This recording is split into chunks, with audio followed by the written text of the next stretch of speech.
En général, lorsque l'on croise un engin typique, celui-ci vient d'Angleterre, qui est la patrie des artisans automobiles aux rêves plus ou moins loufoques.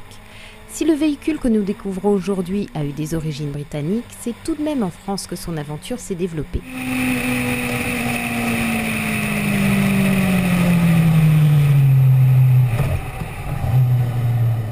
« 50% moto, 50% auto, 100% passion », faisons connaissance avec son créateur et designer, Tony Lafaille.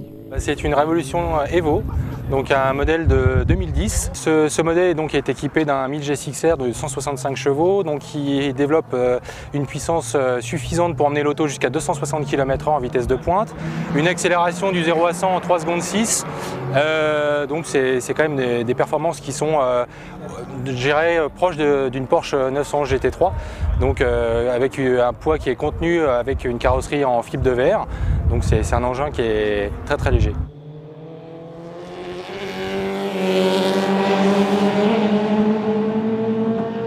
Donc j'ai eu des petits coups de main pour des postes bien spécifiques comme le soudage du châssis, mais sinon en partie c'est moi qui ai conçu et réalisé l'auto. L'auto est commercialisée et donc elle est immatriculable. Pour l'instant il y a une auto en France qui circule et 4 en Angleterre, dont 2 en construction encore. À bord, la première sensation est d'être dans une vraie monoplace. L'espace y est limité, on s'y trouve étriqué et la position de conduite assez allongée se trouve très près du sol. Les pilotes apprécieront.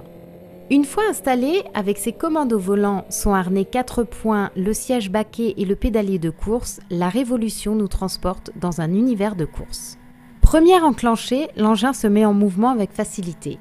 La prise en main est plus simple qu'il n'y paraît au premier abord et seule la vue doit s'habituer à rouler si près du sol. Les commandes sont assez fermes et vous emmènent rapidement dans un univers typé course. Le bruit envoûtant est bien présent, renforce, si besoin était, le fait d'utiliser un engin sportif et donne de suite l'envie de voir si le châssis va suivre cette belle mélodie. Rappelons que l'avant est une partie carénée sur un châssis tubulaire venant s'accoupler à l'emplacement d'origine de la fourche dont l'arrière de la moto a été conservé. On oublie assez vite que seule une roue arrière propulse l'engin. La tenue de route est impeccable et nous incite à hausser le ton à chaque virage et chaque freinage. L'engin reste sain. Les roues avant très directionnelles ne sont pas prises en défaut. En freinage appuyé, l'ensemble reste stable.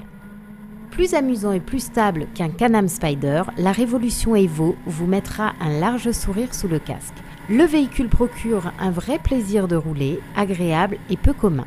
Le ticket d'entrée pour une version prête à l'emploi est de 18 500 € pour la version piste et 22 000 € pour la version homologuée. Il ne vous restera alors qu'à prendre la route au volant de ce véhicule un peu fou et attachant.